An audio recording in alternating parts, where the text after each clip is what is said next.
දේ දුන්නක් වගේ පිරිමියෙක් ඔයා. මේ විශ්වය පුරාම මම දැකපු ලස්සනම දේ මොකක්ද කියලා කවුරු හරි මගෙන් ඇහුවොත් මම දෙපාරක් නොහිතවම කියනවා ඔයාගේ ඇස් කියලා. ඒ ඇස් වල දකින්න පුළුවන් හැම ලස්සනක්ම මම දැක්කා. වෙලාවකට ආදරේ, වෙලාවකට මහන්සිය, වෙලාවකට තරහ, වෙලාවකට දුක, මේ හැම දෙයක්ම ඕනවටත් වඩා මම ඔය ඇස් වල දැක්කා. ඒ ඇස් කියවන්න පුළුවන් වුණු නිසාම වෙන්න ඇති මට මේ තරම් දැනෙන්නේ නැත්තේ. වෙලාවකට හිතෙනවා ආයිමත් මුලට යන්න.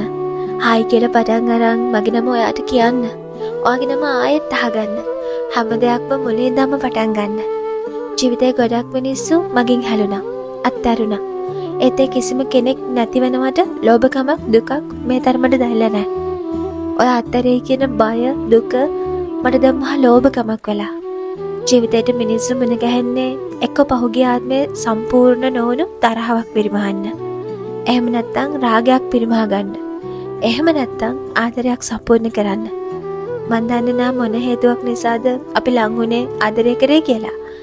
ඒ හේතුව මොකක් වුණත් මට ආදරය කරන එක නම් නවත්ත ගන්න බෑ. ඔයා නැතුව තනියම මේ තරම්ම ආදරයක් මට දරා ගන්නවත් බෑ. ආත්මෙන් ආත්මෙට මට ඔව පතන්න තරම් තණ්හාවක් මේ ආදරය ඇතුළේ නැතත් එකම එක දවසක් ඔයා එක්ක මේ ආත්මෙ ගෙවන්න මම පින් එකතු කරනවා. ඒ මතකයෙන් හැම ආත්මයකම මට තව ආදරයක් ඕන වෙන්නේ නැහැ. පළවෙනිය වෙන්නවත් ලස්සනම කෙනා වෙන්නවත් නෙවෙයි. මට ඕනේ ඔයාගේ අම්මගෙන් පස්සේ වැඩියෙන්ම ඔයාට ආදරය කරන ගැහණිය වෙන්න.